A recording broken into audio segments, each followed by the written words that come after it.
not nearly enough founders write a script. You need to pretend that you're writing a play. You have to put in parentheses, pause for laughter, wait for applause. And because I can't tell you the amount of times I've seen a founder pitch and they have this big crescendo moment they've been building towards, and then the audience starts to applaud and they just keep talking. Oh And, boy. and the audience just stops applauding.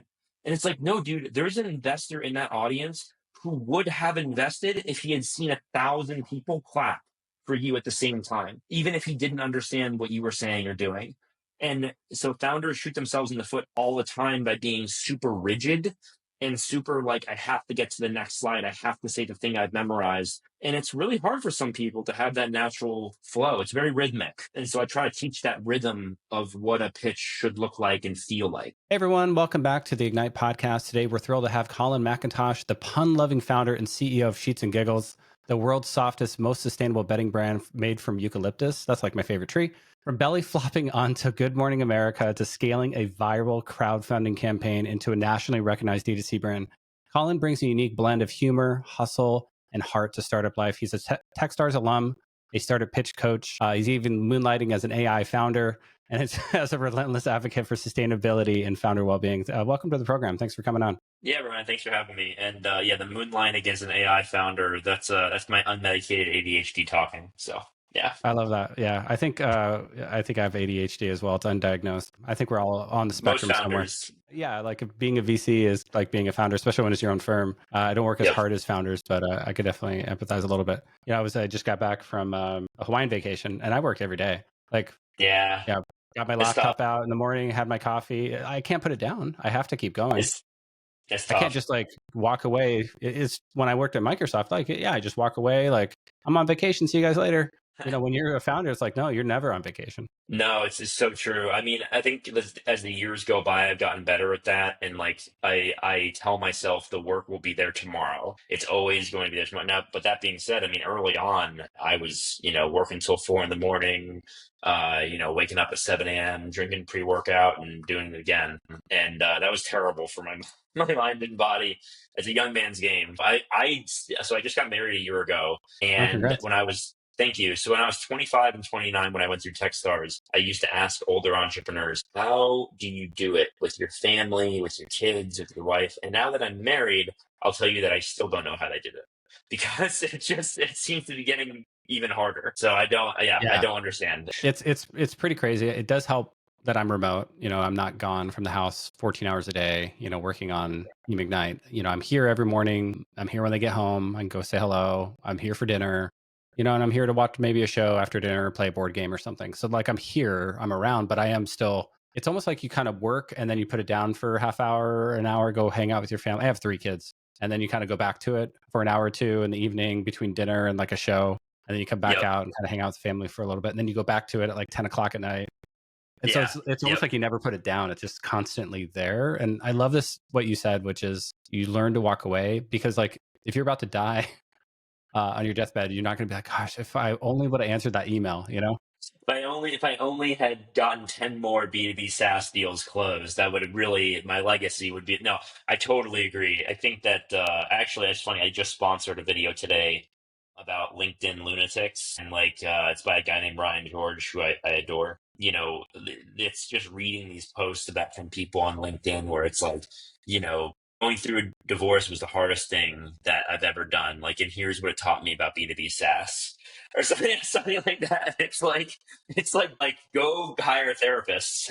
Here's what losing my entire, like half of my wealth and my most important relationship taught me about go-to-market strategy. It's so crazy. Yeah. People need to take a step back, man. But yeah, for sure. It's nice to be chatting with you. Okay. It's going to be okay. So what inspired you to build a bedding company after all? Like that's an interesting, startup to pursue. It's totally random. There's 2 or 3, I would say there's 3 parts to my founding story. And I don't have like one of those bullshit founding stories where somebody's like, there had to be a better way. For me, it's more like I love that. One of my competitors is like, yeah, we stayed at a hotel and we love the sheets. And we were like, there has to be a better way to make and no, that's not what happened. Like we found a manufacturer that had great margins and you built a DTC business in the early 20s. And so for me, I was rationalization after the fact, Yes, Yeah. very much so. Yeah. So let's see. So in 2017, the first part of this story is that I was working at a consumer brand that was making wearable tech. It was kind of like Fitbit, but if you pressed it, it would send out an emergency alert, live location data. It was for young women to fight sexual assault and violence. The second part of the story is that while I was at that company, I was watching a movie one night with my ex-girlfriend called War Dogs with Miles Teller and Jonah Hill. And I got so mad at Miles Teller's character. I don't know if you've seen the movie, but he's selling bed sheets in the opening of the film, can't sell them to retirement homes, and he ends up burning all the inventory and becomes a weapons dealer. And I was like, this is ridiculous. He didn't do a go-to-market strategy, pricing model, didn't understand his demographics. You know what? Pause the movie. And I wrote a bed sheets business plan that night, which I do often. I've got probably 85 business plans. And, and I always think, what's a funny name for blank when I write a business plan? And for me, it was Sheets Giggles, just hit me like a punch in the face. And I bought that night sheetsgiggles.com. I got all the social domains. And the more I started thinking about it over the months to follow, it was such a good idea. Massive market, highly fragmented, no brand loyalty, no, switching costs. I could zig where everybody else was zagging because there was so much like self-importance in this industry. Like they're curing cancer and it's just fabric.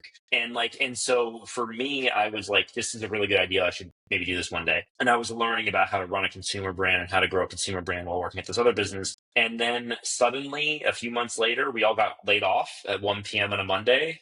Very devastating emotionally. I was part of the founding team of that business. We had raised a few $1 million. I had launched us in all Brookstone stores, Target stores, Best Buy, and I was pretty broken by that. I was like 27. I had just spent the majority of my 20s on this company. And so I ended up starting Sheets and Giggles and incorporating 3 weeks after I got laid off. And a year after I incorporated, we shipped our first box. And then 2 years after that, we had our first $1 million month. So there's a lot of yada yada in there, but that's kind of how it went. That's amazing. So watching a movie, you became infuriated with the go-to-market plan of a fictional character and decided like, you know what? It's so stupid. That's great. I love that origin story.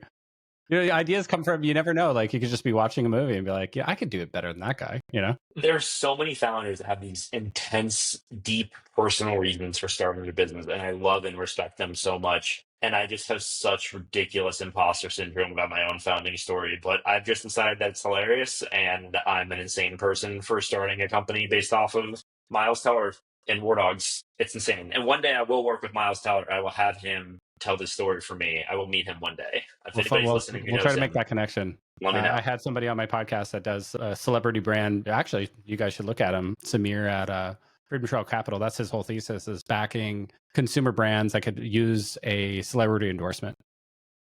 Actually benefit from that. I would love to talk to him. I just saw this really funny post on Instagram the other day. I got like the top comment on it. It's with Tina Fey and Amy Poehler, and they're talking about like celebrities that do like consumer brands. And Tina Fey was like, I can't respect that. Like I've got so much money, I don't need anything else. Like, and then it was really funny because she was like for example, if I started a rosé, like that wouldn't really be fair to other people in the industry. And then I commented like a Fey rosé, and then everyone was like, oh shit, I'd buy that right now. I was like, I hope she sees that comment and like starts like Tina Fey Rosé. You know what I mean? So It kind of rhymes. That'll work. Tina Fey Rosé. I would sell like hotcakes. Yeah, puns, alliterations, rhymes. I mean, these work for brands.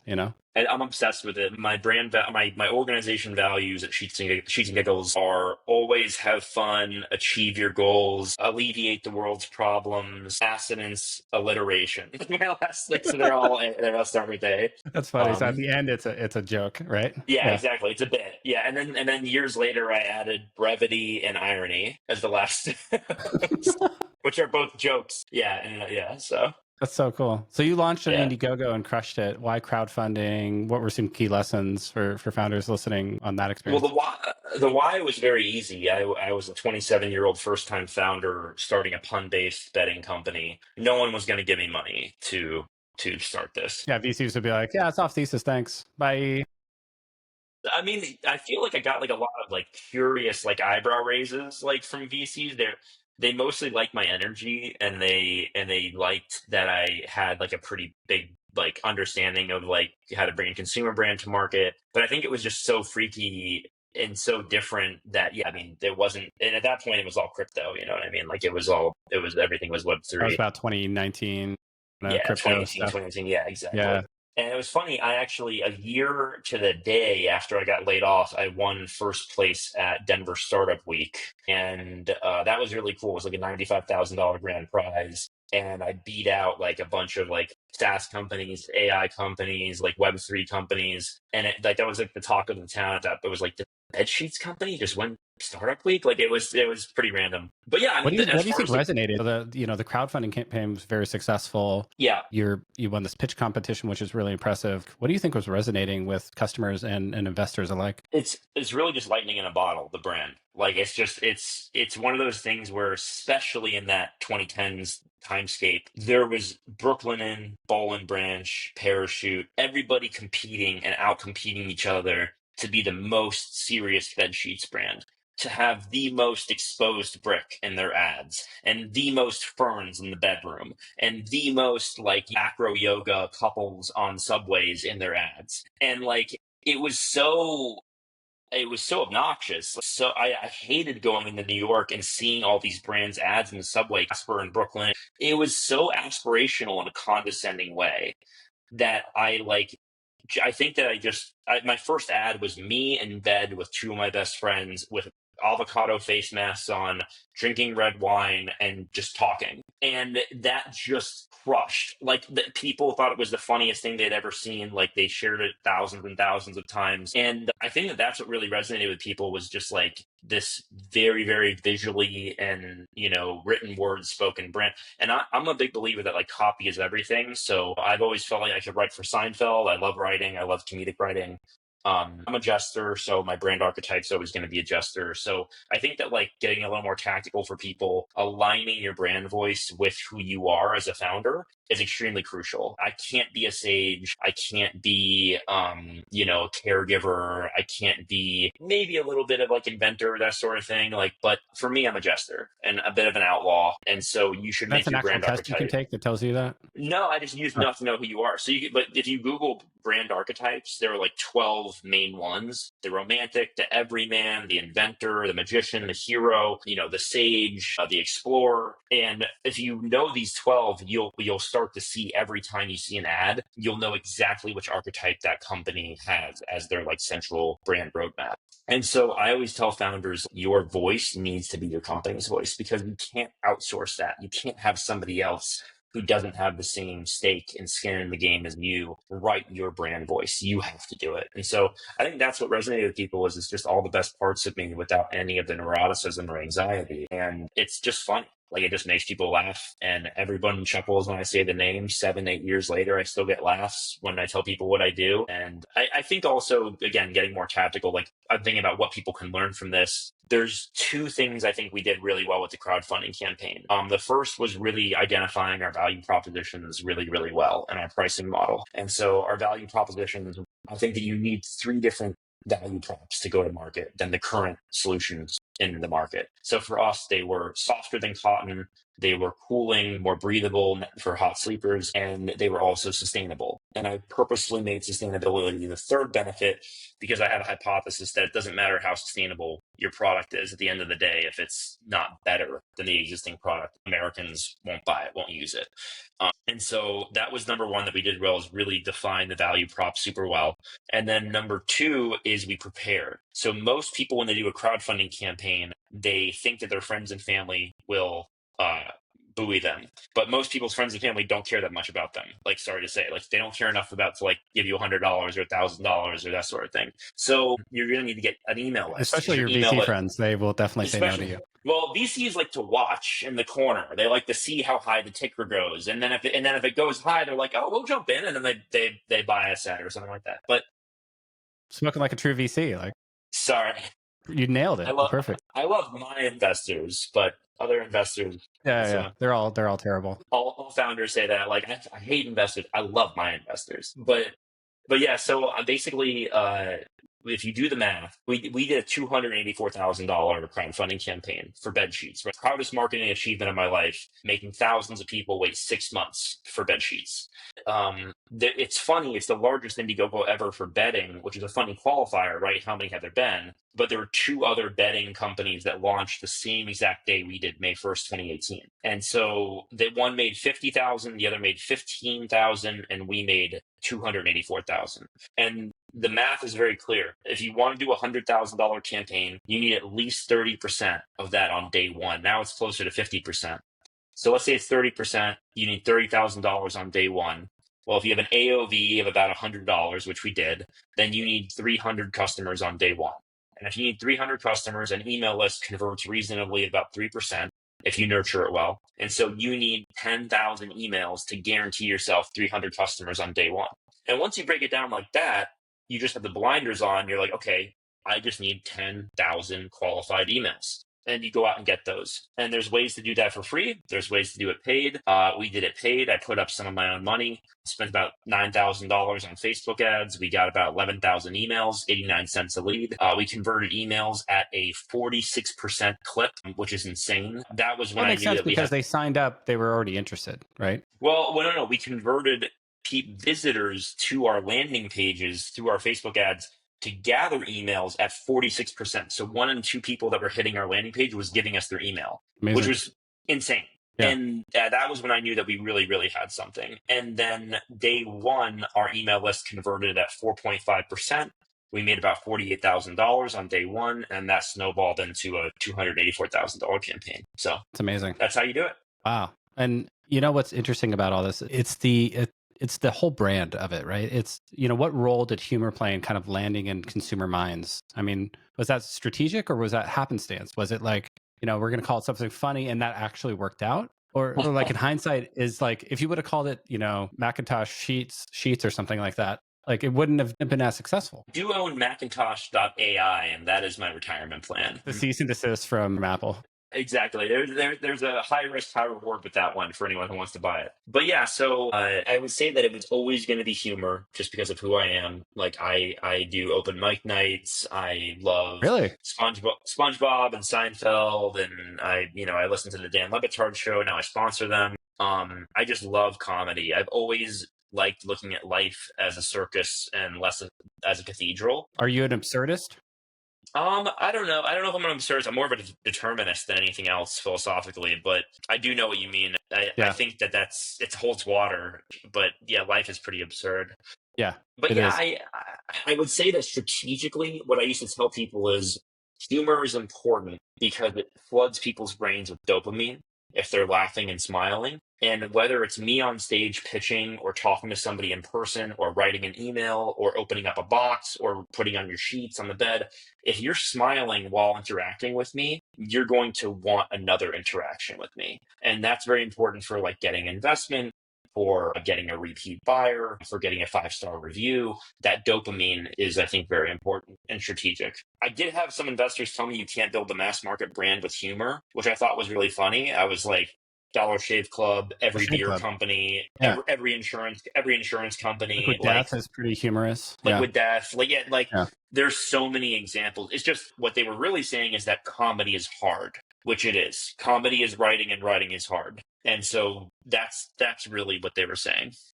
That's fascinating. Yeah. So talk us through the moment you landed on Good Morning America. What was that like operationally, emotionally, and I think you did a stunt on that show. I did. I belly flopped in the bed on Good Morning America, and I blew out all the slats in the bed. I've done that before with my IKEA bed. Broke it. Yeah. Funny enough, that was a model home that I did that in, and I just never told the developer. I was like, thanks for letting me use it. Bye. But yeah, they found out eventually. So basically, that was a really fun time in my life. That was 2020, COVID. I had just started dating a girl who's now my wife. And I had donated $40,000 to Colorado COVID relief in April of 2020. We had donated, I think, 20% of our revenue for 30 days, which in March 2020 was $200,000. And so we donated $40,000 to COVID relief. And that all went to small businesses in Colorado that had been shuttered or impacted by the pandemic. I didn't do it for any reason other than all my friends were, they had AI startups or like, software startups, and they were doing these amazing things like tracking the spread and helping the governor with all these different policies and stuff. And I was like, I don't know what I can do, but we make money, so I can give money. That was really meaningful to me. Charity's always been meaningful to me at S&G. We've donated over $250,000 to charity since I started the company. And about a month later, Amazon got wind of it, and they were like, "Hey, this is really amazing that you did this." We wrote a blog about it, and their PR team's always like watching. And they were like, "Hey, we saw this. This is amazing. Can we give you a shout out at Amazon Accelerate on stage?" And I was like, "Yeah, I would love that." And then that was really awesome. Got a lot of kudos from that. That led to, I think, Colorado governor's office, finding out about it. They looked through their sales, and they were like, or their donations, and they were like, "You donated almost as much as the Broncos, like almost as much as like Comcast." And I was like, "Yeah, I made a pledge, and I'd follow through on the pledge." And they were like, "Wow, this is great." And they ended up doing a story with Amazon about it, about like small business sellers stepping up during the pandemic, yada, yada, yada. In October, I got a phone call from the head of Good Morning America's programming. And they were like, "Hey, we talked to Amazon's PR team. We've talked to the Colorado governor's office. We would love for you to be our small business spotlight for Black Friday." And I was like, "Yeah, that's amazing." And bringing it back to the beginning of the story, that girl that I started dating at that point in time, she ended up interviewing me for Good Morning America because they couldn't fly the interviewer out to Colorado. They hired a local film crew to come film in my townhome development that I had just bought a home in. I used a model home. And my girlfriend, as of 1 month, sat in the chair opposite of me as for like a focal point while I got interviewed by GMA. And that was such a special memory. And then, we were on Good Morning America, and it's been now 4 or 5 years, and just celebrated 1 year married last week. So it's been great. Congrats. That's amazing. Thanks, It's man. interesting how like the universe just has like instant karma. It's Like crazy. you just kind of just put it out there, and you're just like, I'm gonna help, and then like the universe said, cool, I'll help you too. I always tell people, and I told my investors at that point, so that earned media was valued at $600,000. And then, of course, like 2 months later in January, or I guess they had reached out in November, but their Tori Johnson's team, they do like deals and steals and that sort of thing on GMA. They offered me to be a part of one of their sleep roundups, and we did hundreds of thousands of dollars of sales in a day. And that was crazy, right? And so you're exactly right. Like I always tell people, young entrepreneurs or just people in college, when I go lecture at business schools and stuff, I just say like kindness plus intelligence plus hard work always comes back to you. Like you just got to put it out there. Yeah, it's tough as a VC because we got to say no like 100 times a week, and Yeah. it's tough to do it nice and not like say, hey, your baby's ugly and you You know what you shouldn't should exist. do? For every your patient exist. You should drown that baby. Yeah. No, but for every no that you do, you should pledge to plant 10 trees. Something like There's that. some, Yeah. it's like $1 per tree. We've planted tens of Yeah. thousands of trees. Hey, your startup sucks, but I'm gonna go plant some trees. It's not nothing, and Not a bad at idea. least it's. I I donated mean, money to the food bank today because your startup sucks, and clearly you're gonna have to go to the food bank soon. dude, it's So got to be hard to say no that often. I always liked it. What's the funniest stories? I had one investor who initially passed, and I was like, "Hey, can you give me feedback on why you said no?" And they gave me like three things that were like very specific. And I was like, "Oh, okay, that's really helpful." And then like a month and a half later, I emailed them back, and I was like, "Hey, I fixed these three things." And they were like, "Oh, wow. Do you mind if we jump back in?" And I was like, "Yeah, sure." And they that's what became I one of try my. to do. Just try to be useful. I try to give them constructive feedback. Sometimes it's just too early. Most of the time, it's just like I'll Totally. get a bunch of inbound. And it's like, yeah, we got this idea. And I'm like, great. Come back when you have some revenue, basically. I always tell people that I'm like, come to them with a pre-order list, a user list, an alpha Yeah. sign up list, like an interest list, something, because otherwise it's just your idea. And it's gonna be a great idea, but very few ideas are fundable, just like, Yeah. as an idea. Yeah, if we funded every idea, we'd run out of money. So you talked about sustainability being core, not a bolt on. How did you design the business around it? You said it was the third pillar, but yeah, what's unique about how you guys make bedding and distribute it? So it's the third pillar, it's the third value, I guess, because it's not something that I ever wanted to come back and bite us if we ever had to make any changes, that sort of thing. The future is very unpredictable, especially now. There's a lot of chaos in the world, and so I never wanted to be like. And I took lessons from like other brands that had really like made, not to name names, but like during the COVID pandemic, there were some brands who took like a very hard, like for example, a pro worker stance, like unionized their workforce, like made it all about like, hey, like we're in this for the workers, and they had to lay people off. And their whole brand was obliterated overnight because an unforeseen situation caused them to have to make extremely tough choices. And so anyway, that was number one. Is I was like, I didn't want to wind up caught in a trap of my own making. And then number two is, like I said earlier, I just don't think people buy things based on sustainability. I think they buy things based on value and durability, and then sustainability is a nice third value prop. That being said, we could lead with sustainability because our lyocell sheets are like the most sustainable fabric in the world, maybe the exemption of like hemp. But what we do is we harvest eucalyptus trees. You can actually branch them. You don't need to cut them down. Yeah, even more sustainable. Exactly. They reach maturity in like 7 years. They're super fast growing trees. While they're reaching maturity, they're absorbing carbon dioxide and spitting out O2. That's actually, I don't know if you know this, but the Christmas tree industry is a net carbon sink, which is because of how many trees are just growing for decades before maturity. It's really tremendous to do more sustainable tree farming. And so we take the mature eucalyptus trees, we turn that wood into a pulp. We use a solvent called amine oxide, which is harmless to people and to environments, but can also be recaptured and reused about 99.5% in every single batch. And so that pulp gets turned into a fiber, that fiber into a yarn. It's super soft, has a near zero coefficient of friction, really wonderful for sensitive skin, contact dermatitis, eczema, anti-aging, anti-wrinkle. Herpes. I'm just joking. Well, I mean, if you have an abrasion, if you have an open sore or something like that, we have a lot of people who tell us, they overheat at night because they have MS or ALS or something like that, and it's really meaningful to me to help people with these conditions. I have a herniated C6-7 that's really, really gnarly. You could probably see me twitching some points during the interview. And I basically know what it's like to have sleep deprivation. It's very torturous. And so one of the side effects, I think, of starting this business that I didn't realize is that by starting a pun-based bedding company, I would help so many hundreds of thousands of people sleep through the night who couldn't prior. And I get those reviews and it just makes my day every time. Like when somebody reaches out like that and, they're going through menopause or they're pregnant or, they have a hyperhidrosis or something, it just makes me so happy that I can help them get a few more uninterrupted hours of sleep because it's so crucial to our well-being. I didn't think about Sleep that. is everything. They say that's like the number one longevity drug. It's just like a full night's rest. Your body releases all your HGH while you're asleep, and so, or at least most of it. And so, it's really crucial, particularly to get at least 2 to 3 non-REM cycles. Now, before we continue, a quick word about an incredible resource for startup founders. This episode of the Ignite podcast is brought to you by Build, spelled BYLDD. So what is Build? Well, they specialize with early stage startups, especially non-technical founders and teams, helping you build and launch scalable revenue generating software fast and affordably. Most startups can't afford to drop 100K on some big design engineering agency. Freelancers are risky, inconsistent, and full of project management headaches. For 10K in about a month, they can turn your validated idea into a real market-ready product. It's built for scalability. Past clients have been accepted into YC, Y Combinator, very impressive, received backing from Google, and raised multi-million-dollar rounds. And there's an exclusive offer for Ignite listeners.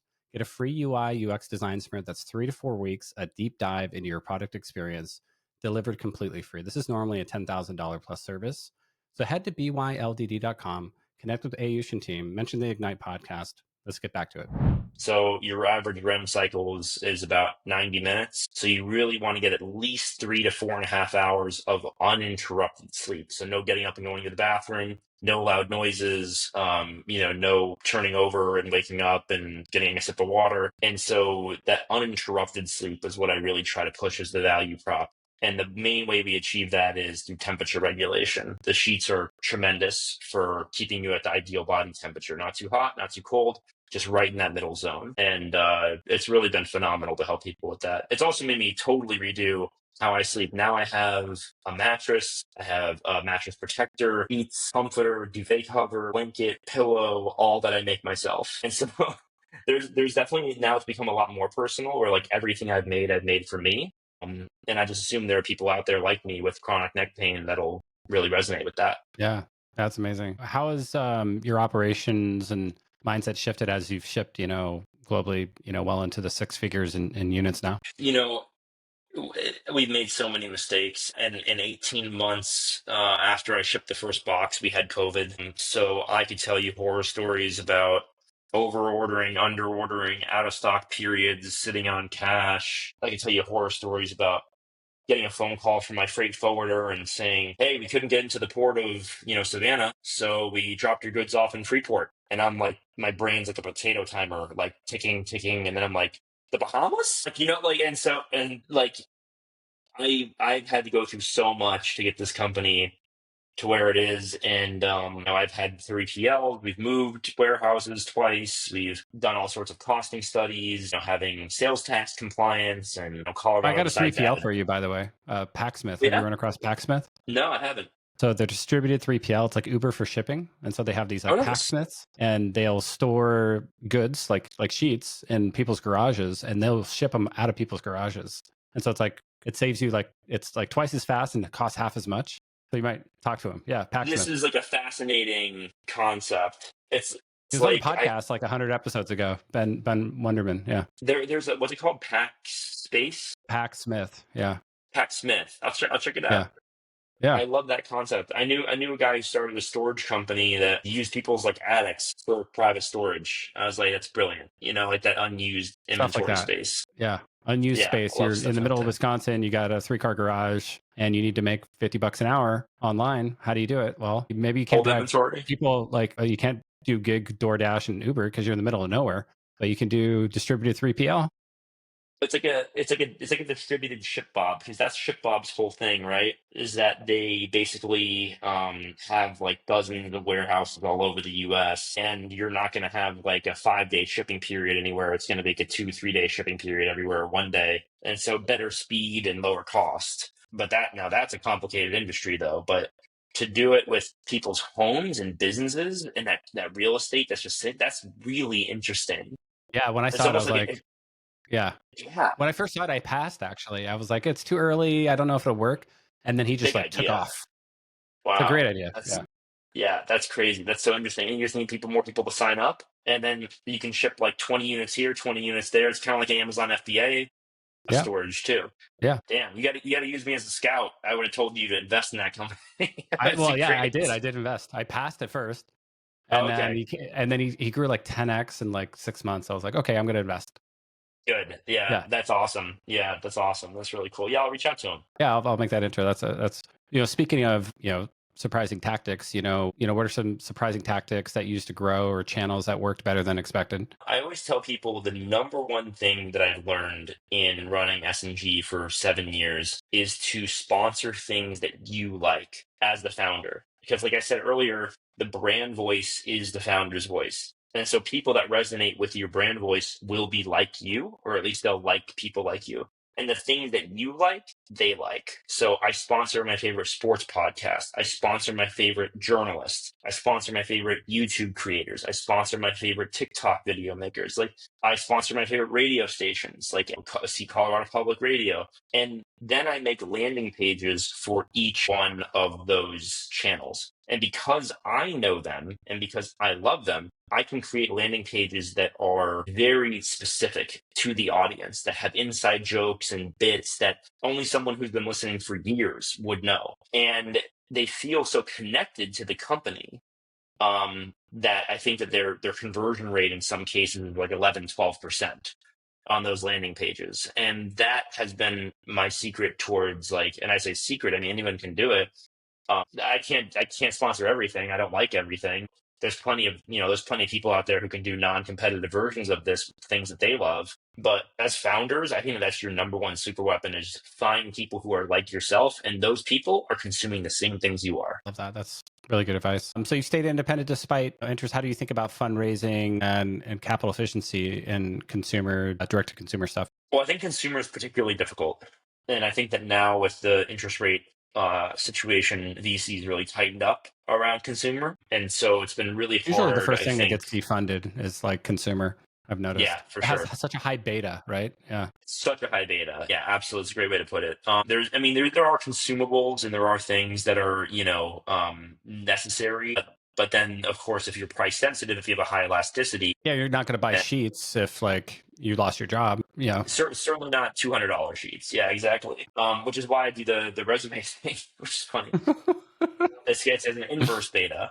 Yeah, there you go. But yes, but so I think I've always tried to raise the least amount of capital as I possibly could. That to me is both a blessing and a curse because it has been very great in terms of flexibility and the ability to run the company the way that I like. And it's been very good in terms of like outcomes and what those could look like. But it hasn't been very good from like an ease perspective, to be frank. Like I think raising money is a bit of an easy button. It's not easy to raise money, but once you have 10, 20, 30, $50 million, you're able to have so much more breathing room, especially if you have a low burn rate where you can take your time, experiment, hire slowly, and figure out what really works. But of course, then you're on a clock once you take money. And so that's also really tough from like a running on a schedule that's not necessarily organically correlated to what maybe your business's timeline would be without it.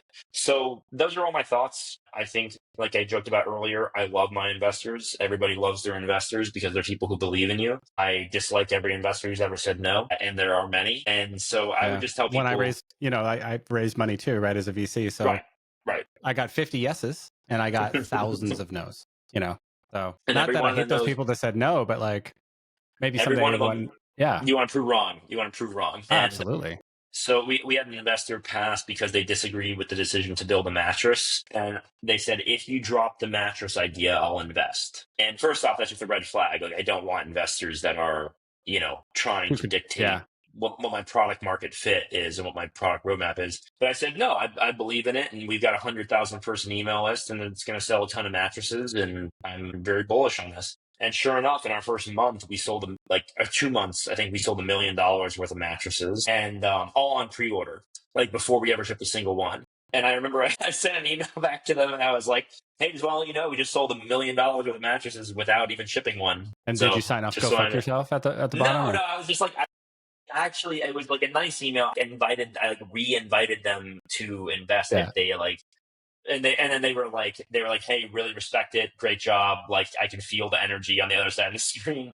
They were like, but no, we're still going to pass because X, Y, and Z. I was like, oh, that's great. But it was definitely like a little bit chip on the shoulder moment, a little bit. Yeah, and that's the Yeah, resiliency that I think that kicks in with founders, right? It's yeah, it's what we look for as VCs is like things that you overcame in your background and that resiliency, right? And a big part of that is like the stick to itness of like, hey, you passed, but I'm gonna stay in touch. I'm gonna stay in right. touch, and I'm gonna prove you wrong, and I'm gonna get to where you said you would invest, and I'm gonna reach back out and make sure you invest because you said when I got If to I did X, Y, and this, Z, that's what you yeah, said. that's what you Yeah, said. exactly. And now I've Yeah, done it. And I've yeah. invested in many companies like that just stayed in touch and relentlessly pursued the goal and got there and proved me wrong. Packsmith was one.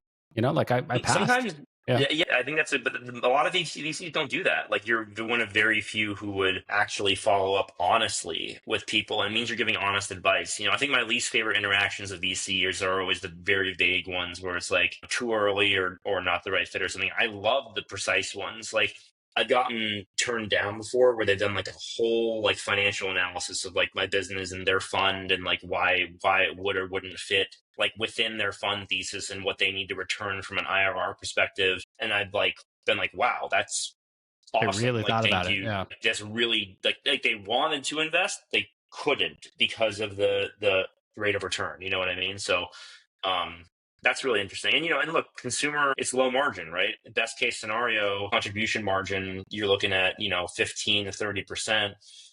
Worst case, maybe a few points on every sale. And so, for a lot of brands, they've got to really achieve scale. And that means they have to raise a ton of money and they have to have very ubiquitous marketing and they have to have great retention and great repeat buy rates. And those are very limited criteria for successful brands. And you've seen, brands struggle with this when they don't own their own manufacturing for especially like Casper, Allbirds, they've really struggled. And so I don't blame any investor for passing. And I totally understand why they would or wouldn't. But I have a lot of thoughts on VC and investment and fundraising and that sort of thing, and been through Techstars a couple times and have met really wonderful people through the process, and lifelong connections that I wouldn't have been able to make otherwise. Yeah, I love that.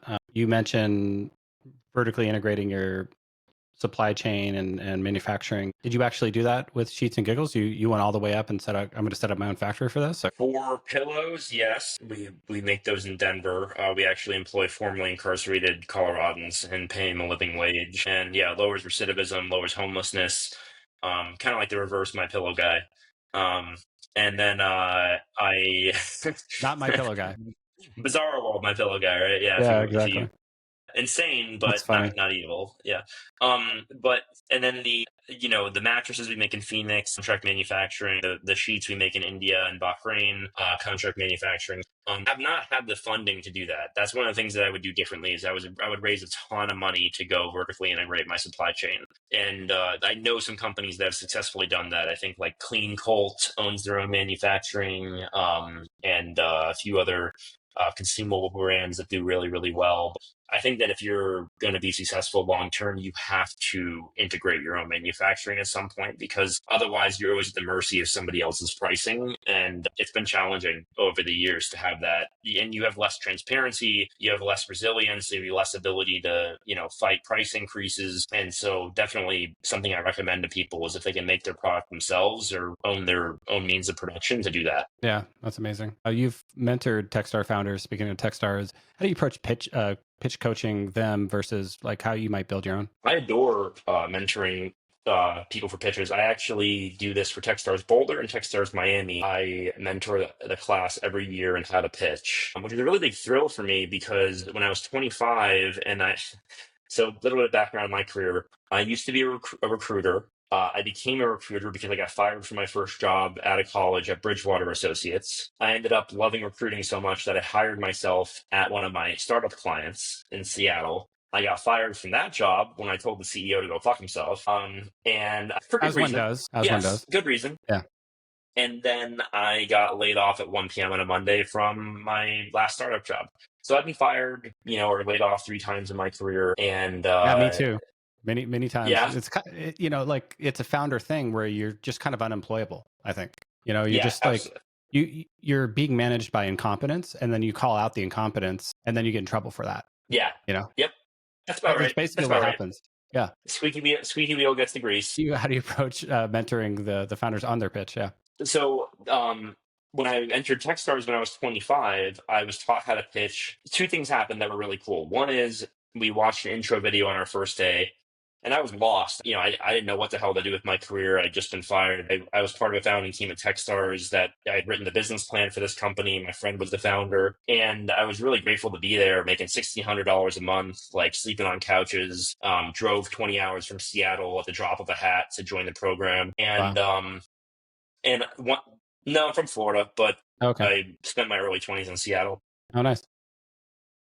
And so I watched this pitch from this founder, who was the founder of SendGrid, which is now acquired by Twilio, very successful Techstars company. And I thought to myself, God, how cool would it be to be the pitch example for Techstars? And then the second thing that happened is that Nicole Glaros taught us how to pitch. And I don't know if you know Nicole Glaros, but she is a fucking badass. She intimidates me so much. And she's smart as hell, and she's a terrific investor.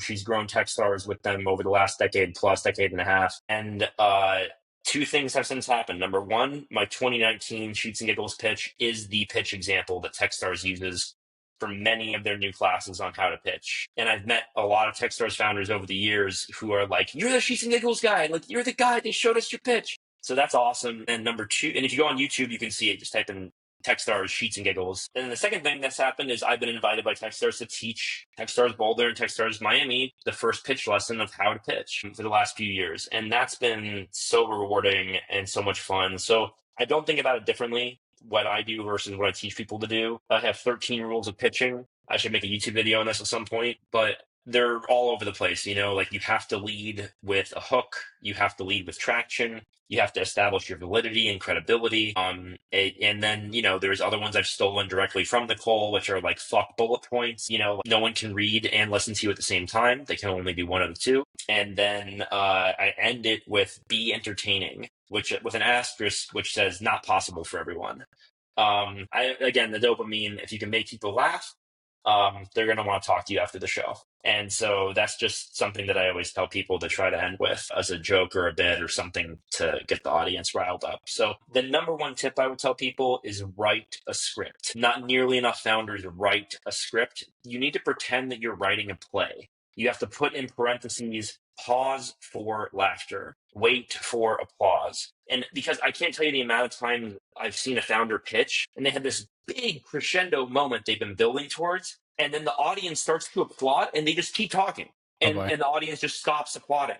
And it's like, no, dude, there's an investor in that audience who would have invested if he had seen 1,000 people clap for you at the same time, even if he didn't understand what you were saying or doing.